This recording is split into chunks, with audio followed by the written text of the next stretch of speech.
All right, today we are turning our VR robot into a Roomba, and the newer Roombas have got an eye that helps detect objects so that the robot does not run into them.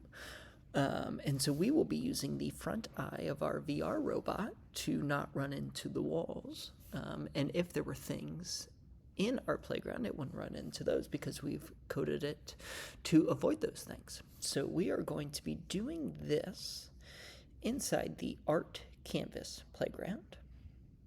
Click on that. And it always comes with this first line of code here, drivetrain, drive forward 4, and I'm just going to delete that. All right, so wherever our robot goes, we want to draw a line behind it so we can see if it's vacuumed up the whole room. So I'm going to go to drawing, and I want to grab the block that says move pen down, and we're going to have that be our first block. So now wherever our robot goes, there'll be a line behind it. Okay, and we're going to be doing an if statement, actually an if-else statement. So I'm going to go over here to logic, and we're going to grab the if-else, and I'm going to put it right underneath my pen. So if a condition, so if something happens, then we want something to help it happens. Otherwise, else, something else should happen. So if our robot sees an object, so I'm going to delete condition, and then over here, I'm going to click on sensing. And there's all sorts of different sensors that is on our VR robot. It's got bumper sensors, distance sensors, a front eye, and a down eye. And then it's also got where it keeps track of its location.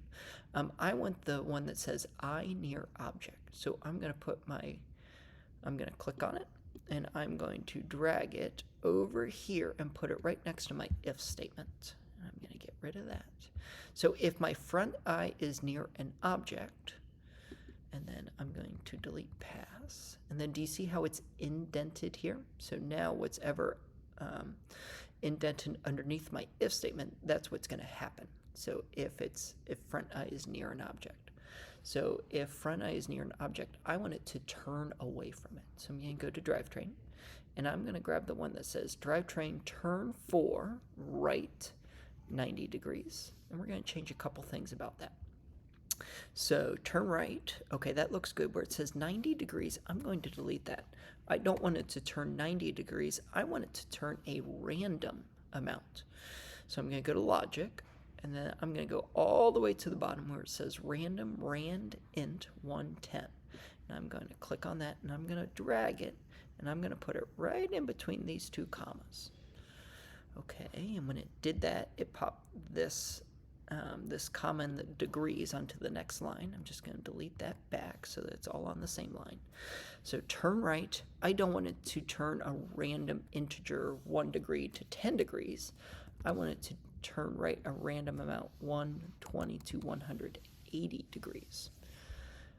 Okay, so if it's near an object, it will turn right and it'll choose any number between 120 and 180 degrees to turn. Perfect. And if it's not near an object, so the else, I'm going to delete the pass here. I just want it to drive forward. So drive forward is up here under drivetrain. And I don't want it to drive forward a certain amount. I just want it to keep going. And then trust that our sensor will see the wall. And when it's near an object, which is the wall, it will turn away from it. So else, drivetrain, drive forward. Okay. So when we were doing our blocks coding, whenever we had an if statement or an if-else statement, we always had to put it inside a forever loop so that it's always checking, not just at the beginning, right, when it goes through this line of code. We want to always be checking if it's near an object. So we need to put our blocks version of a forever loop. So I'm going to put my cursor here at the eye of the if, and I'm going to click 2 times. So we need a while statement. So I'm going to go down to logic, and I'm going to grab the one that says while, and I'm going to put it right underneath my move pen. So where it says condition, to make it a forever loop, you delete condition. You say while true. Okay, and then do you see underneath here the pass, how it's indented underneath? So I am going to delete my if, so that it is right where that pass was, so it's indented underneath, so that it will run that code while it's true. So it'll do this forever. And then remember before my drivetrain turn 4 right random integer, how that was indented underneath my if statement? So I need to do the same thing again. So if the front eye is near an object, we want it to turn right for the random integer 100 to 180 degrees. And now this else, I'm going to indent that. So I'm going to click tab so that the E is in line with the I, and then it's underneath my while statement, so it's a part of it. And then the else, the drivetrain drive forward, I need to indent that so that that is a part of the else statement. Okay, and then why don't we click open playground?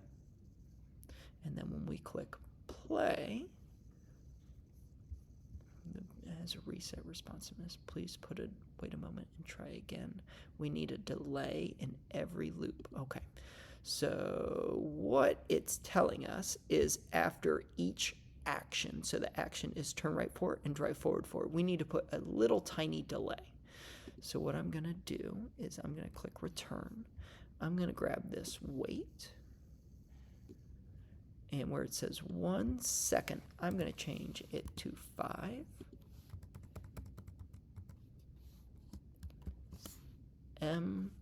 seconds. So 5 milliseconds, which is really quick. We won't even notice.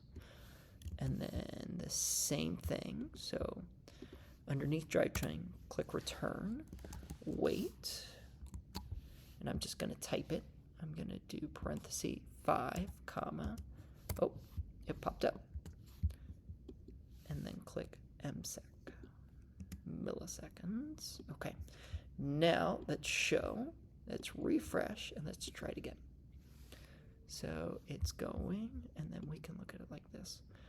So when it sees the wall, it will turn, sees the wall and turn, sees the wall and turn.